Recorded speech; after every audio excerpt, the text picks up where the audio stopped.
Je marchais paisiblement sur un chemin avec des fleurs, des vieux magasins faisant penser à la fête foraine. Et au bout du chemin, j'ai vu un snack, un carrousel et un train. J'ai décidé de prendre le train. Un petit tour de manège, ça n'allait pas me faire de mal, mais je ne savais pas du tout à quelle aventure je m'aventurais. Une fois le train démarré, j'étais transporté dans une autre époque, en 1960. J'admirais la course de voitures sur la série England tant qu'il dit que les autres spectateurs arrivaient en taco pour voir le reste de la course. Quelques mètres plus loin, et le train me transporta dans un autre endroit, dans une autre époque, dans une époque médiévale. On voyait une mystérieuse personne arriver au royaume.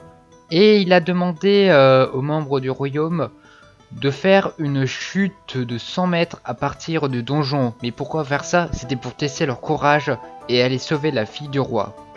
Mais de quoi sauver la princesse? Eh bien, elle était emprisonnée dans une maison effrayante où une méchante personne a décidé d'accueillir les pires monstres qui avaient jamais existé. Fantômes, vampires, sorcières, morts vivants et bien d'autres. Par ailleurs, il me semble que le propriétaire de ce manoir hanté s'appelle Monsieur Dorval. L'époque médiévale laisse sa place à un paysage africain où on pouvait voir des aventuriers, enfin safari photographiant des animaux et d'autres faire une petite balade en montgolfière dans le ciel. Le train passa à côté d'une sorte de rivière qui avait l'air d'être magique ou enchantée. Et à partir de ce moment-là, eh ben, tout est devenu bizarre. Croyez-le ou non, mais je me suis mis à rétrécir. J'étais tellement petit que je pouvais carrément m'asseoir dans une noix qui était vide.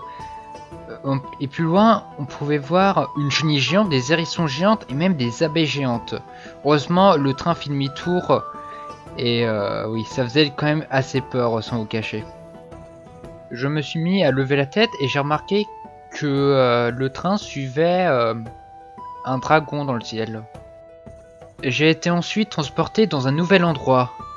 Un endroit assez bizarre car il y avait des dinosaures. Mais rassurez-vous, je n'étais pas au Jurassique et je ne risquais pas de mourir car ces dinosaures étaient en captivité. Ils étaient gardés par le professeur Lambert qui les avait recueillis et élevés. Et ça alors, à présent, j'ai pu revoir le chemin d'où j'étais arrivé, comme ça, comme par magie.